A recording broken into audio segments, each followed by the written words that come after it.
उन्हें लग जाता है कि जीवन में आनंद मिलेगा नहीं, जीवन में शांति नहीं मिल पाएगी, उनकी उम्मीद ही खत्म हो जाती है। तो महापुरुषों ने अपने अनुभव को व्यक्त किया कि अगर कहीं जीवन की यथार्थता प्राप्त होगी तो वो प्राप्त होगा प्रभु की भक्ति में। किसमें होगा? प्रभु की भक्ति में। इसीलिए सारे जितने सुख हैं, सारे सुख को और भक्ति के सुख को महापुरुषों ने कहा कि सारे गुण आपके अंदर आ जाएं, लेकिन एक गुण ना आए, प्रभु के प्रेम का, प्रभु की भक्ति का, तो वो सब बेकार है। रामायण में लिखा गया कि भक्ति बिना गुण सब गुण ऐसे,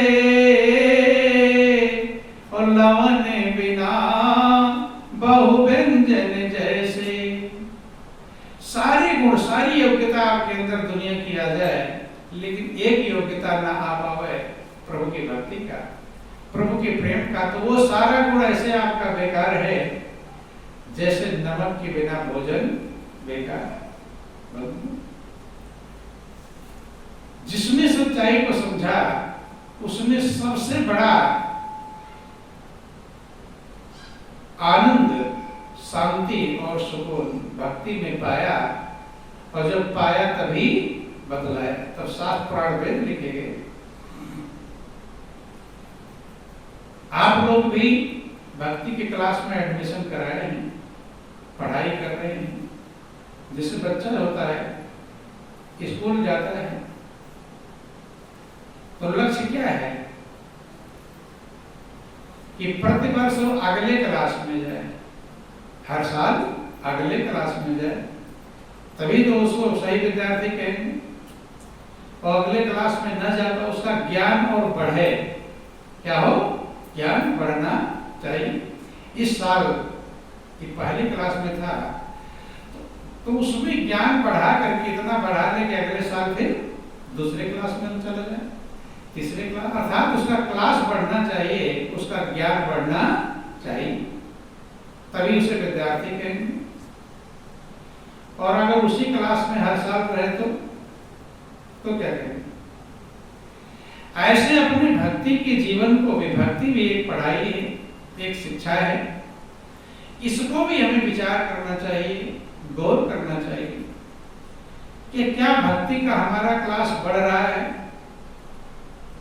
आगे के क्लास में बढ़ रहे हैं, ज्ञान बढ़ रहा है, भक्ति बढ़ रही है, प्रेम बढ़ रहा है।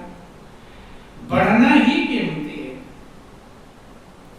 अगर आपका बच्चा अगले क्लास में पहुंचता जाता है तो आपको खुशी मिलती जाती है, अगले क्लास में ना पहुंचे, 4 साल बाद मिलो तो पहले 4 साल पहले जिस क्लास में था, अगर 4 साल बाद पूछो किस क्लास में हो तो बताएगा कि उसी क्लास में हो, तो खुश होंगे?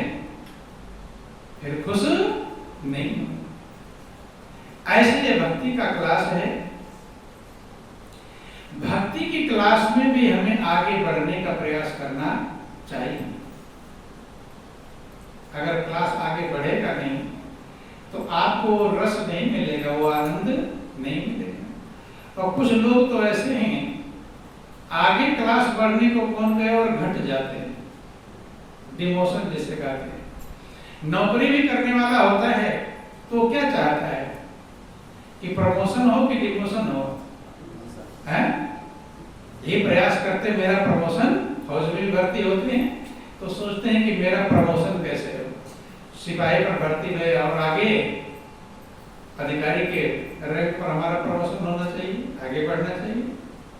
प्रमोशन होता रहा तो खुश होते रहते हैं, और अगर डिमोशन हो जाए, पीछे हो जाए तो खुश होंगे नहीं। ऐसे भक्ति में बंधुओं ध्यान देना, जो हमारे जीवन का मुख्य स्रोत है, जिसके लिए जिंदगी मिली है, उसके क्लास में भी हमारा प्रमोशन होना चाहिए, आगे बढ़ना चाहिए। और ये आपको गौर करना चाहिए, विचार करना चाहिए, अनुभव करना चाहिए। अगर आगे बढ़ रहे हैं तब तो समझना कि हम मेहनत कर रहे हैं और आगे बढ़े नहीं, ज्यों के त्यों हैं, या और क्लास हमारा घट गया। अगर घट रहा है तो समझ लेना हमने मेहनत नहीं, सार्थकता नहीं। ध्यान देना। और कुछ लोग विचार करते हैं कि ये करना चाहिए, लाओ कर लें। करना चाहिए के लिए जो करते हैं वो कुछ नहीं कर पाते। ये अंदर से उत्पन्न होता है। जैसे एक माँ को समझा दो कि बेटे के लिए क्या क्या करना चाहिए, कि समझा पाएगा कोई? संतान जिस दिन पैदा हो अब उसी दिन समझा दो उसे कि ये करना चाहिए, ये करना चाहिए, ये करना चाहिए, ये करना चाहिए। अगर जितना समझा दिया उतना ही माँ कर लेगी तो ना सही माँ कहलाएगी और ना वो सही बेटा कहलाएगा। क्या करना चाहिए माँ को सिखाया जा सकता, सिखाया जा सकता है। उसके अंदर से पैदा होता है कि मुझे बेटे के लिए किस समय क्या करना चाहिए। इसलिए महापुरुषों ने कहा प्रेम जो होता है वो सिखाया जाता नहीं, कि मोहब्बत ऐसी धड़कन है जो समझाई नहीं जाती, वो समझाया नहीं जा सकता। वो माँ के अंदर में खुद पैदा होता है कि बेटे के लिए, संतान के लिए मुझे क्या करना चाहिए। या कोई पढ़ा पाया है करना चाहिए वाले वो जो माँ को समझा दो कि ये करना चाहिए और जितना समझा दिया उतना करे तो ना वो बेटा बन पाएगा और ना वो माँ बन पाएगा। यही हाल भक्ति के मार्ग का है। भक्ति के मार्ग में भी समझाया नहीं जा सकता कि ये आपको करना चाहिए, ये संभव नहीं। ये आपके अंदर पैदा होना चाहिए कि मुझे क्या करना है, किस समय पर क्या करना चाहिए। और अंदर में कब होगा? जब अंदर में होगा प्रेम। कि घटाएं खुद बरसती हैं, वो बरसाई नहीं जाती। घटा बरसती है, कब बरसती है? जब ऐसा संजोग मिलता है, जब ऐसी तपन मिलती है, जब उसके अनुसार वातावरण तैयार होता है। अगर घटाएं बरसाई जाती तो जब फसल सूख रहा तभी लोग बरसा लेते। ऐसे मोहब्बत से प्रेम कहते हैं। महापुरुष कहते हैं कि मोहब्बत ऐसी धड़कन है जो समझाई नहीं जाती और घटाएं खुद बरसती हैं, वो बरसाई नहीं। ऐसे प्रेम को समझाया नहीं जाता, प्रेम दिल की तरंग में पैदा होता। ऐसे जिन लोगों ने भक्ति किया, जिन लोगों ने मालिक से प्रेम किया, उनके अंदर खुद भक्ति उत्पन्न हुई और वही भक्ति के उदाहरण बन जाते हैं। वो लोगों से सीखते नहीं कि ऐसे ऐसे भक्ति करनी चाहिए, ये ऐसे कर रहे लो मैं भी ऐसे कर। महापुरुष कहते हैं कि देखा देखी भक्ति का और कबहु न चढ़सी रंग, विपत्ति पड़े पर छाण सी ज्यों की चुली भजन। देखा देखी भक्ति का रंग नहीं चढ़ता, इसलिए आज तक कोई भी देख कर नहीं भक्ति कर रहा है। इन्होंने ऐसा किया था इसलिए मैं ऐसा नहीं। आपको क्या करना चाहिए? महापुरुष कहते लकीर का फकीर जो होता है, और यहाँ तो जैसा करना चाहिए उतना भी नहीं कर पाते। करना चाहिए से आगे भक्ति होती है। तो ध्यान देना, कैसा करना चाहिए भक्ति उससे ऊपर होती है। करना चाहिए नहीं आती, करना चाहिए तो सामान्य फार्मूला। इसलिए महापुरुष कहते हैं भक्त जो होता है वो लकीर पर नहीं चलता। लीक लीक गाड़ी चले और लीक लीक चले कपूत, लीक छाड़ तीनों चले साधु सिंह सपूत। गाड़ी लीक पर चलती, लाइट पर नहीं, उसी पर चलती। लीक पर कुपुत्र चलता है। कौन चलता है? कुपुत्र। जैसे बेटा सोचे कि मेरे पिता ऐसे ऐसे काम किए थे, अब मैं भी लाऊं ऐसे ही करूं, तो हो जाएगा योग्य। पिता ने जो जो काम किया था है वही काम सोचे कि बेटा के पिता ने मेरे किया था, मैं भी वैसे ही करूं, हो जाएगा योग्य। वो कभी योग्य हो सकता है। अब पिता हल बैल से जोतते थे तो बेटा सोचे लाओ मैं भी हल बैल से जोतूं, हो जाएगा नहीं। उसके समय में क्या है, क्या जरूरत है, उस अनुसार जब चलेगा तब योग्य बेटा सुपुत्र कहलाएगा, और लीक पर चलेगा तो वो कुपुत्र कहलाएगा। ऐसे भक्त जिन लोगों ने भक्ति किया वो किसी रास्ते पर नहीं गए, अपना रास्ता खुद बनाते हैं। ये ध्यान देना, आपको अपना रास्ते होता है ना से कि लीक लीक गाड़ी चले, लीक लीक चले कपोत, लीक छाड़ तीनों चले साधु सिंह सपोत। सिंह होता है और रास्ता नहीं ढूंढता, कब रास्ता किधर से चौराहा आएगा तो कहां से मैं कटूंगा तो किस तरह मोड़ूंगा, ये फार्मूला ढूंढता है तो पता नहीं कहां जाना। शेर जंगल को फाड़ करके खुद रास्ता बनाता है, और वो जिधर से जाता वही रास्ता, वो रास्ता बन जाता है। सुपुत्र जो होता है वो किसी के लकीर पर नहीं चलता है, पिताजी ने ऐसा किया था या मामा जी ने ऐसा किया था, नहीं। आज के समय में, क्योंकि उस समय पिताजी के समय पिताजी का समय था, उस समय जो आवश्यक था उन्होंने किया, समय बदल जाता, आज हमारा समय है, हमारे समय में क्या क्या आवश्यक है उसके अनुसार हमें चलना चाहिए। और साधु भी किसी के रास्ते पर नहीं, इसलिए सभी संतों के मत अलग अलग है। किसी संत समय में कोई संत कैसे मंजिल को पहुंचाया और कोई संत कैसे मंजिल को पहुंचाया, इसीलिए लोग संतों की व्यवस्थाओं को समझ पाते नहीं। कि 12 वर्ष रहो संतों की टोली और तब समझो एक बोली, कि संत की वाणी अटे पटी झटपट लगे न को, और जब दिल की खटपट मिटे तो चटपट दर्शन हो।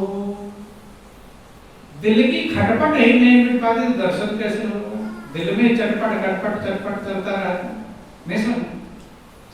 तो महापुरुष कहते हैं कि संत की व्यवस्थाओं को इसीलिए कभी कोई समझ पाता नहीं, वो उस लकीर के अनुसार नहीं चलते।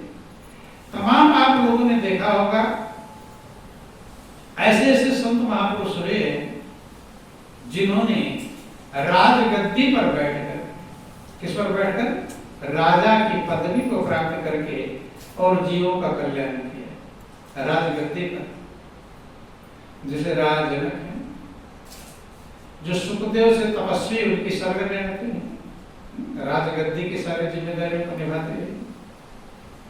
तो दूसरा संत सोचे कि राजगद्दी पर बैठ करके ही जीवों का कल्याण करना है, नहीं। अब ऐसे संत हुए जिन्होंने अपने तन पर वस्त्र भी नहीं रखे, महावीर स्वामी, महात्मा बुद्ध, ऐसे महापुरुष। तो कौन सा फार्मूला है, राजगद्दी वाला या तन पर वस्त्र भी रखने वाला? इसलिए फार्मूला होता नहीं। कितनी ऐसे तमाम अलग अलग फार्मूला है, सबका फार्मूला अलग अलग है, और इसीलिए लोग मिलान कर पाते नहीं, मिलता ही नहीं, मिलेगा नहीं।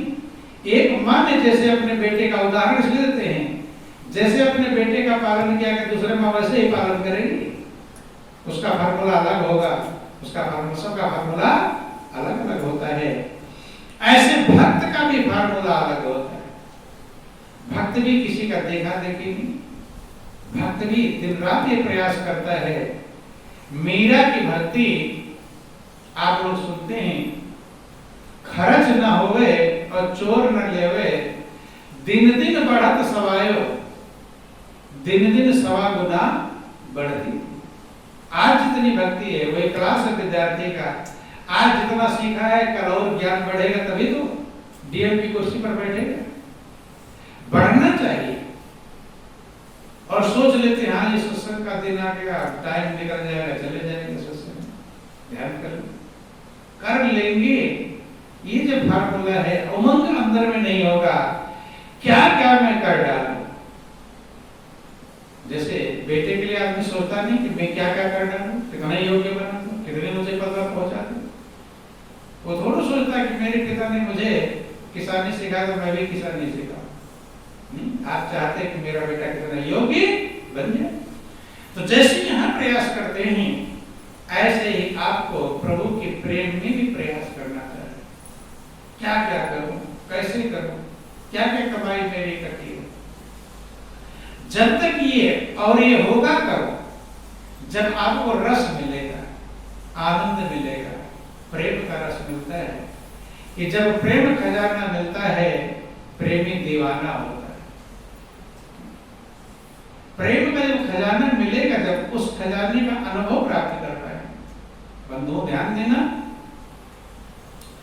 अब भगवान कृष्ण थे, तमाम सारे गोपी ग्वाल थे, बहुत सारे लोग थे, लेकिन राधा को किसी ने समझाया थोड़ा तुम गली गली में जाकर के सबको कल्याण का रास्ता बताओ, ये समझाया नहीं। अपने अंदर से पैदा हो, अपने अंदर राधा ने इतनों का कल्याण किया है। यही कारण रहा, महापुरुष कहते हैं कि राधा ऐसी हुई दीवानी कि ब्रज की कहानी हो गई। और एक भोली भाली गांव की ग्वारन वो पंडितों की बानी हो गई। बड़े बड़े पंडित, बड़े बड़े विद्वान राधे राधे जपते। क्या जपते हैं? राधे राधे। और ये कहते हैं कि राधे राधे जपो चले आएंगे मुरारी। क्या कहते हैं? राधे राधे जपो चले आएंगे मुरारी। ये नहीं कहते मुरारी मुरारी जपो चले आएंगे राधा।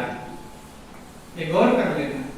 बोलो वृंदावन बिहारी लाल की जय, उमापति महादेव की जय। अब दोनों में कितना अंतर है? ये गाते हैं कि राधे राधे जपो चले आएंगे मुरारी, लेकिन ये किसी को गाते हुए सुना कि मुरारी मुरारी जपो चले आएंगे राधा? हैं? क्यों? मुरारी पढ़े कि राधा? राधा राधा जपोगे तो मुरारी भी चले आएंगे। तो हम मुरारी मुरारी जपोगे तो ध्यान कब?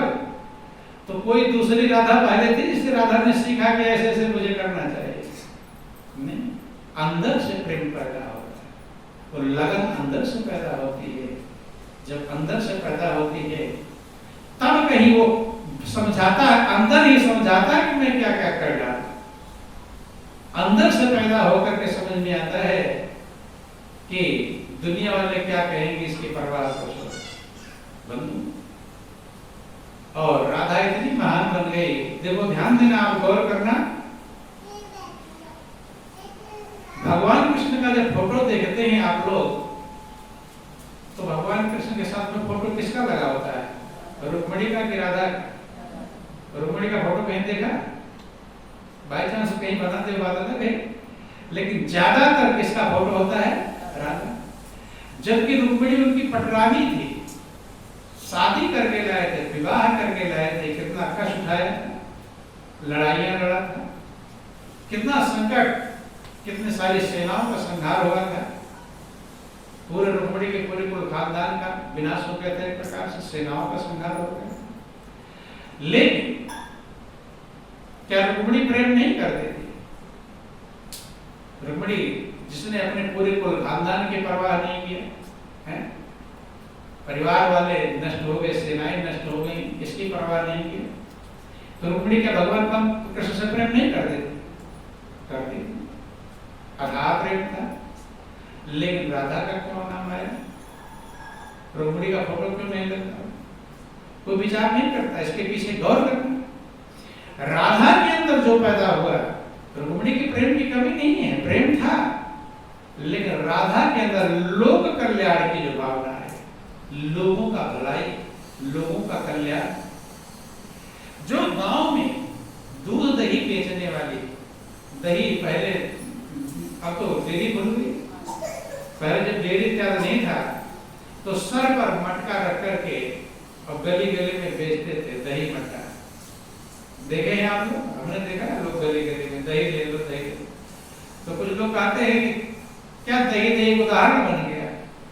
किसी से बार बार कहते हो ले लो ना ले, तो उदाहरण कहते क्या दही दही किए हो जब नहीं ले रहा है, नहीं समझ में? तो दही दही का मतलब बार बार कह रहे लेकिन अगला नहीं। तो कहते राधा ऐसी हुई दीवानी कि ब्रज की कहानी हो गई। तो एक भोली भाली गांव की ग्वारण, सीधे साधे लोग होते थे, दही बट्टा बेचते थे, वो पंडितों की बानी हो गई। कब?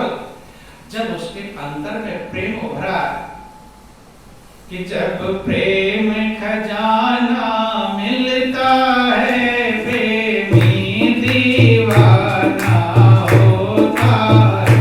जब प्रेम खजाना मिलता है प्रेमी दीवाना होता है। जब प्रेम खजाना मिलता है प्रेमी दीवाना होता है। जब प्रेम खजाना मिलता है प्रेमी दीवाना होता है। जब प्रेम उभरता अंतर में आधीन जमाना होता है। जब प्रेम उभरता अंतर में आधीन जमाना होता है। जब प्रेम खजाना मिलता है प्रेमी दीवाना होता है। जब प्रेम खजाना मिलता है प्रेमी दीवाना होता है। ध्यान देना, राधा और रुक्मिणी के बीच में अंतर क्या था? रुक्मिणी ने अपने सब कुछ दांव पे लगा दिया प्रभु के प्रेम को पाने के लिए। महल में पटरानी बन गई, अथाह प्रेम करती थी। लेकिन रुक्मिणी गलियों गलियों में नहीं जाती, लोगों के कल्याण के लिए नहीं, क्योंकि महारानी है, पटरानी है।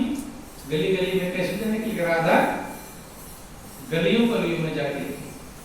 संसार के जो भूले भटके जीव हैं, माया के दलदल में फंसे हुए हैं, अज्ञानता के अंधकार में भटक रहे हैं, उनको सद्मार्ग दिखाते थे, कल्याण का मार्ग दिखाते थे, उद्धार का मार्ग दिखाते थे, उन्हें प्रभु के चरणों में प्रेम करना सिखाते थे। कौन? राधा। गली गली में छोटे छोटे जो किसी लायक नहीं है, उनको सद्ज्ञान, सद्विचार, सद्विवेक, कल्याण के रास्ते को जब उसने लोक कल्याण अपने जीवन को लगाया, तो हर जगह पर कृष्ण से पहले राधा का नाम आया। भगवान कृष्ण कहते हैं, राधा मैं तुम्हारे ऋण से ऋण हो सकता नहीं। जो तुमने मेरे ऊपर ऋण किया, एहसान किया, कर्जा है, मैं इस कर्जे को चुका सकता नहीं। बंधु, आप भले भगवान के कर्जदार न समझो। आप कभी समझते हैं कि हम भगवान के कर्जदार हैं? कोई समझता है? कोई नहीं है। कभी ध्यान भी है कि हम कर्जदार हैं? कर्जदार किसे कहते हैं? जिसका कुछ ले ले और लौटा ना पावे, उसे क्या कहते हैं? उसे कर्जदार कहते हैं। तो आपने क्या लिया नहीं है क्या? हैं? तो कभी समझा, मन में समझ में आया कि हम भगवान के कर्जदार हैं? इतनी बात भी समझ में आती तो भी ये समझ में क्यों नहीं आती है? क्योंकि अंदर में प्रेम नहीं पैदा होता। सच्चाई दिखाई नहीं पड़ेगी तब तक जब तक वही है। माँ के अंदर प्रेम ना पैदा हो तो बेटे का क्या क्या करना समझ में आ जाएगा। सौतेली माँ को दे दो, लो पाल दे, उसके अंदर वो प्रेम पैदा हो जाएगा। बेटे पर अपने जो पैदा करी है, 9 महीने रखा है पेट में, अपना समझने लगती है कि मेरा बेटा है, मैंने, मेरे खून मांस मज्जे से तैयार हुआ है, मेरा अपना है, तब उसके अंदर में प्रेम अपने आप का जब अपनापन आता है तब प्रेम पैदा होता है। ऐसे ही प्रभु से प्रेम कब पैदा होगा? जब अपनापन होगा कि प्रभु भी अपने हैं, मेरे हैं। प्रेम कहाँ कहाँ का? जहां वहीं पर पैदा, ध्यान देना, जहां अपनापन है वही प्रेम पैदा होगा। जिसको अपना समझते हैं वही प्रेम है। बेटा बेटी को अपना समझते हैं, नाती पोते को अपना समझते हैं, परिवार पुत्र को अपना समझते हैं, तो वहां प्रेम है कि नहीं? और रात दिन सोचेंगे बेटे के लिए क्या कर लूं, तो नाती के लिए क्या कर लूं, पोते के लिए। इसीलिए ऐसे ही जब प्रभु में भी अपनापन हो जाएगा, तब हमें जैसे दुनिया में समझाना थोड़ा पड़ता क्या क्या करो, ऐसे प्रभु के लिए भी नहीं समझाना पड़ेगा, बस अपने आप पैदा होगा। जब होगा अपनापन, तो ये बात समझ में नहीं आती कि हम कर्जदार हैं। प्रभु से हमने क्या क्या लिया, कभी हिसाब लगाया क्या क्या कर्जदार? जब कर्जदार का पता नहीं, चुकाएंगे कैसे? यही नहीं पता हम कर्जदार हैं तो चुकाएंगे कैसे? शुरू से लेकर अब तक कितना कर्ज उस मालिक का है। हमें एक एक अंगों को गढ़कर तैयार किया, वो कारीगर उसका कर्जदार है कि नहीं है? टेढ़ा मेढ़ा लगा देता